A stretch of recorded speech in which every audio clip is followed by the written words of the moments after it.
Well, I'm glad that you've joined us on this webinar. Our theme is Better Together, Overcoming Organizational Differences by Moving from Win-Lose to Win-Win Negotiating. My name is Brian Bennett. I am the founder of MultiplyLeaders, a resourcing and coaching organization multiplying kingdom leaders in Jesus' name.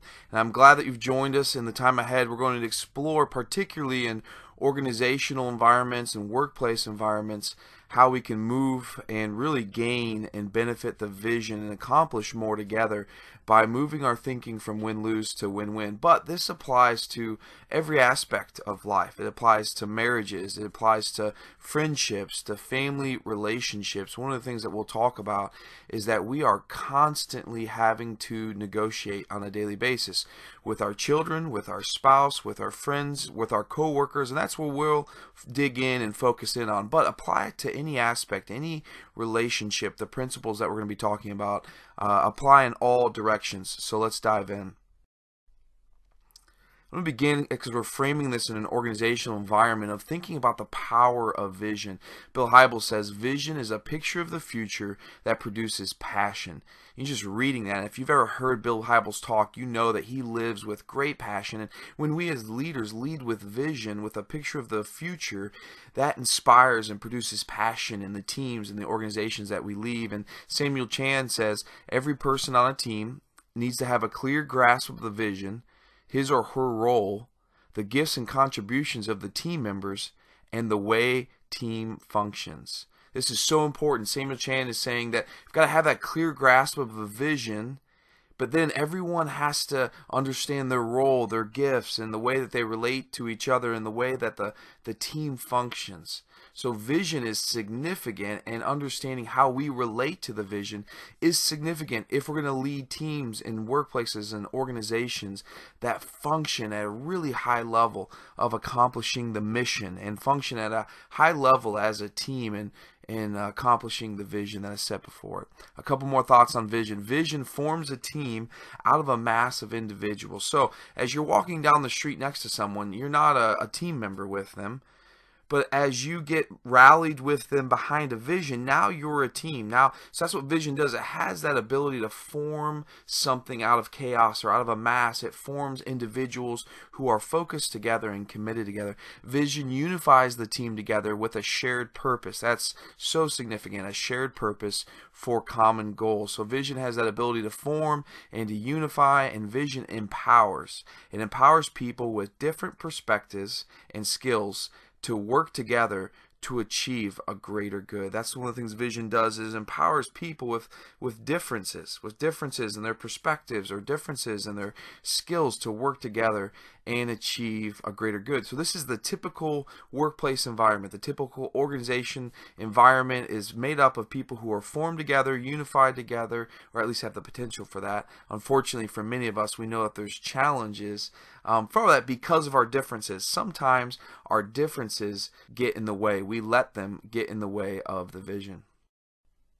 The challenge of organizational silos against vision, and I want to read this quote to kind of continue just what I was just talking about, is we let differences get in the way. So sometimes differences between individuals and other times differences between departments hold back the organization from accomplishing the fullness of what it is focused on doing, the mission.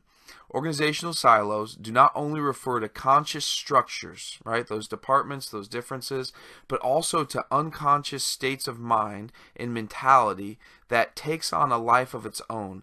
Silos result in the splitting of organizational artifacts and relationship. So these researchers are saying that organizational silos refer to the different structures of the organization and the environments. This is one department, this is another, but also that unconscious state of mind and the mentality, which if you've worked in an organization, right, if you're not self-employed, if you're not doing your own business on your own, but if you work on a team, you know what they're talking about when they say the mentality that takes on a life of its own. In many organizations, silos, the separation in departments, the way that they, instead of seeing each other in win-win terms, they see each other in win-lose terms. And instead of seeing each other as teammates, they, even in own organizations, they see each other, in the same organizations, see each other as competitors, and that holds the organization back. So here's a question just to kind of check in. Do you tend to think win-win or win-lose? And you can apply that question to any relationship, any work environment, any team that you're on, whether it's within your own organization or whether it's with you and a customer or you in another organization that you are triangled with to accomplish a greater good. Do you tend to think win-win or win-lose? That is a key question for us to ask daily, regularly in our relationships and in our workplace. Learning to think win-win. This is what Stephen Covey has to say about it. Win-win is a frame of mind. So it's a frame of mind. It's a perspective of our minds and heart that constantly, that's a key word, seeks mutual benefit in all human interactions. Win-win means that agreements or solutions are mutually beneficial, mutually satisfying. With win-win solution, all parties feel good about the decision and feel committed to the action plan. Win-win sees life as a cooperative, not a competitive arena. So you can see there I've highlighted how many times he uses the word mutual and mutually and all parties feeling good, and that last word of cooperative environment. The perspective, the frame of mind and heart of win-win thinkers is that they don't see life as a competitive arena where just winners and losers, but they see life as a cooperative arena where there's winners and winners. And that's a significant difference. Win-win thinking isn't soft. It's not thinking that doesn't care about profits. It's not thinking that just releases its values and goals to someone else. Win-win sees the difference is instead of seeing it as competitive, it sees opportunities with others or differences or challenges as a cooperative potential. There's potential there to do something together, to find a creative solution that we couldn't have found alone. See, organizational disagreements between individuals or departments can cause these kind of crucial conversation moments that take us away from win-win thinking, that act as an obstacle that stands in front of us as we seek to find win-win solutions. So crucial conversation, this image comes from the book Crucial Conversations, which is a great resource, and I have that information at the end of the webinar. But here is how the authors of Crucial Conversations define what is actually a crucial conversation. It's when there's opposing opinions, strong emotions, and high stakes. Can you think of a conversation in the last week where there were opposing opinions, strong emotions, and high stakes? This is actually crucial conversations, when they're defined like that, actually show up pretty regularly in our life. And as we think about opposing opinions, as we think about strong emotions and what that feels like to be in that moment, and what it feels like when we think, man, there are high stakes on the line. This is a $1 million deal on the line. This is a relationship. This is a future relationship with one of our customers. This is a potential breakdown in a relationship on the team, or an attitude that's going to really hold us back as a team, as an organization, from one of our high potential leaders. So you think about these different elements that go into a crucial conversation, man, they are hard, and they really can hold us back from thinking win-win, because those emotions are high, the stakes are high, our pulse generally is beating a little bit faster, we're feeling stronger emotions, we're sometimes can be fearful if we don't keep our attitudes and our hearts, our beliefs in check. We can be fearful about the outcome, we can assume the worst about a situation. And so for us, it's easy to let a crucial conversation moment, because of these three ingredients, turn from win-win to win-lose. And that's why we need strong negotiation and conflict resolution skills if we're going to fulfill the vision of our organizations, if we're going to lead cultures that fulfill the vision. Here's a quote: "Negotiation is not a process reserved only for the skilled diplomat or top salesman or ardent advocate for an organized lobby. It is something that everyone does almost daily." That's why it's so key for us to develop these strong negotiation, conflict resolution skills, because it's something that everyone does almost daily. And if you think about your day, you probably do it on a daily basis. Negotiations can occur to agree on how to share or divide resources, to create something new together, or to resolve disputes. So negotiations occur to do one of those three things: agree, how to share, divide, create something new, or resolve a dispute. And when you frame it like that, you can typically just, once again, cycle through your day and think about, you probably had multiple negotiation conversations, even though you probably didn't and think of them in that light. And some of them you might have handled really well, and some of them you might have really struggled with in the way that you handled them.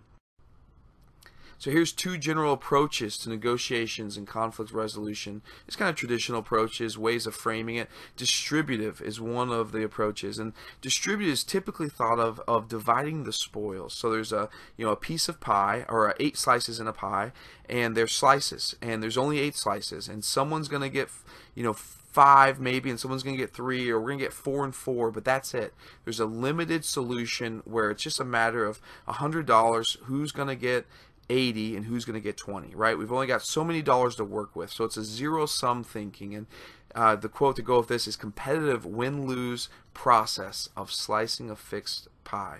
Distributive approach to negotiation is a competitive win-lose process of slicing a fixed pie. So keywords there are zero-sum, fixed pie, dividing, win-lose. That's kind of the attitude and the feeling that comes with distributive thinking. Now, there are moments where distributive approaches are important to utilize them, but I want us to shift our thinking, because I think sometimes our default attitude, not because it's the best solution in this moment, but just because it's easy to come at life and to come at our workplaces with that kind of thinking of projecting ourselves, of promoting ourselves, of trying to take, and not think about how can we do what's best not only for ourselves but for others, and ultimately for our team, our organization. So I want to introduce the other approach, which is an integrative approach to negotiations. And this approach seeks mutually beneficial outcomes.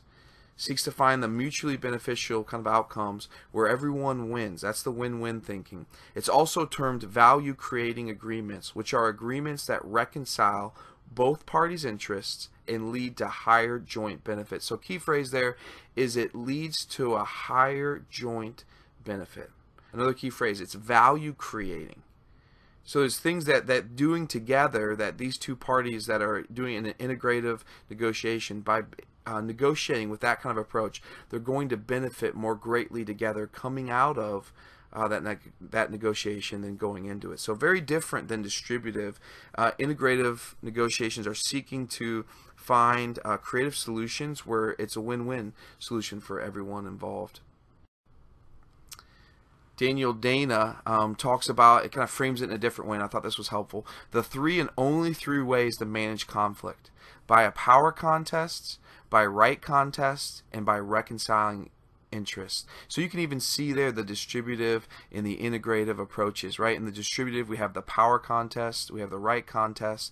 Those two approaches, power and rights. If that's what we're asserting, that's going to be a distributive negotiation, because we're just slicing the pie. But if we are seeking to reconcile interest, then there's the potential there for an integrative negotiation where we might be able to come out with a better solution for everyone involved.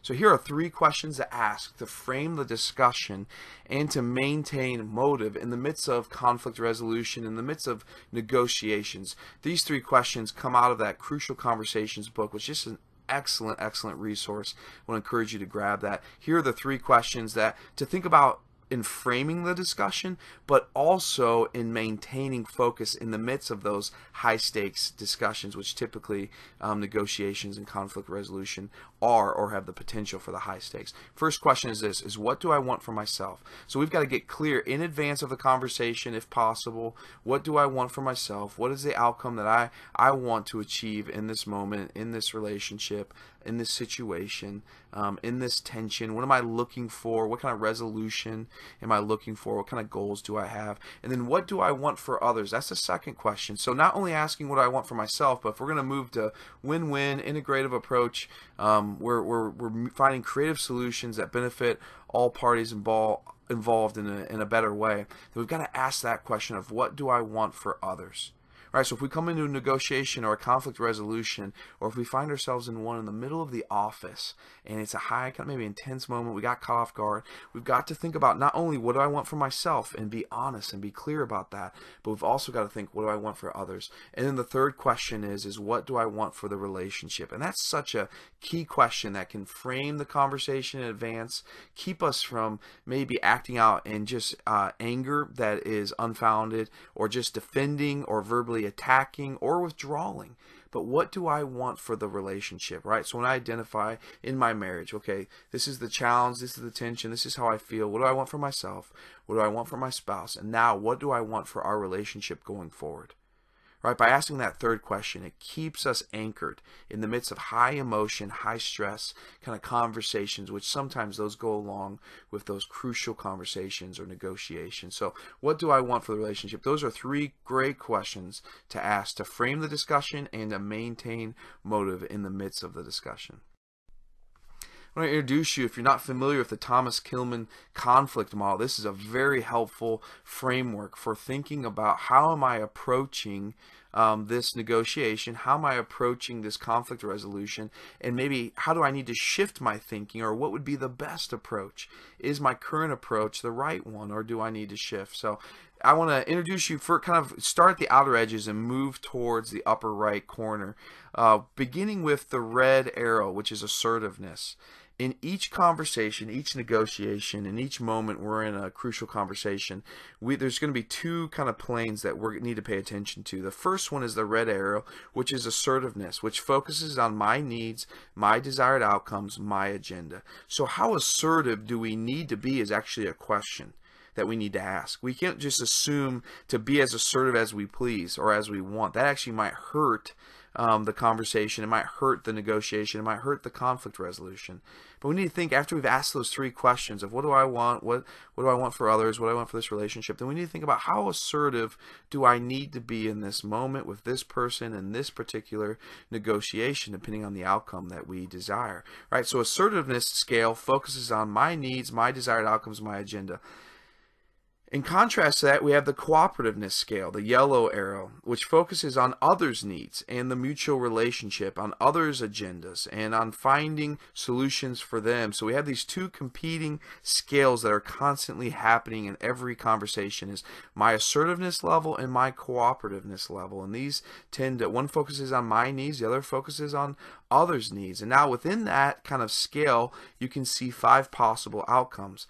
If we're low in assertiveness and low in cooperativeness, then we're tending to avoid a conflict. We're tending to avoid a situation, and we're not getting any kind of resolution. So avoiding looks safe, and it looks like a positive, sometimes even for those of us who I come at this from a faith, a spiritual outcome, but it's not. Avoiding is not a spiritually mature choice. It's not an emotionally mature choice.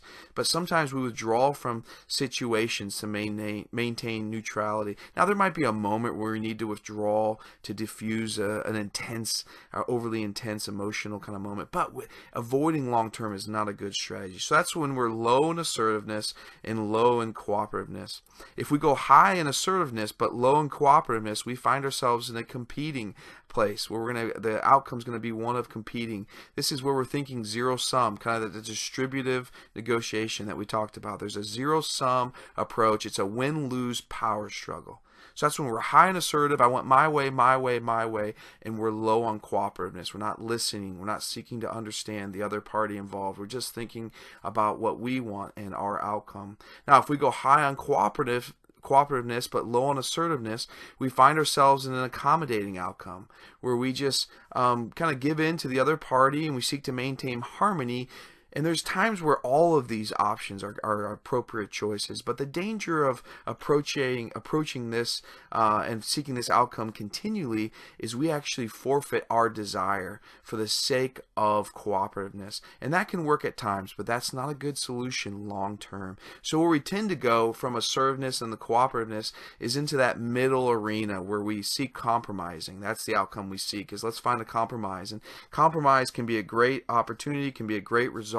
But actually, for many of us, we need to expand our thinking and move beyond compromise, because in compromising, it's minimally acceptable to all. That is what compromising is. We give, everyone gives, try to give an equal amount, or we give to a point where we feel like we can take it. We're not, maybe not completely glad about it, we're not rejoicing, we're not happy with the outcome, but the relationship remains undamaged. Or if we are happy with the outcome, it's not bad, it just wasn't great. And that's why there's another opportunity in the upper right corner of that framework, is the collaborating, where we're high on assertiveness, but we're also high on cooperativeness. We're focused on our own needs, but we're also focused on the needs of others. And collaborating is where we expand the range of possible options. We move past just giving up, which is compromising, to achieving win-win outcomes, right? We find mutually benefiting.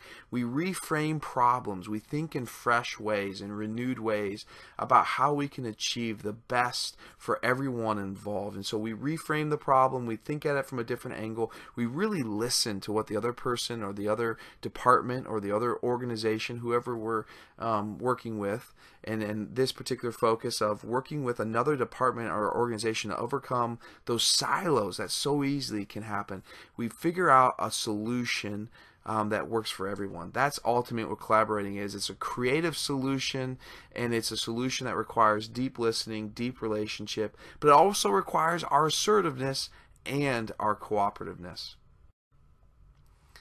So when we do that, when we focus on collaborating together, then there's a synergy of working together where, as a team made up of different departments, as an organization made up of different teams, we can work together to achieve a greater good than any one team or department could do on their own. So ultimately, we're stronger together. We're better together.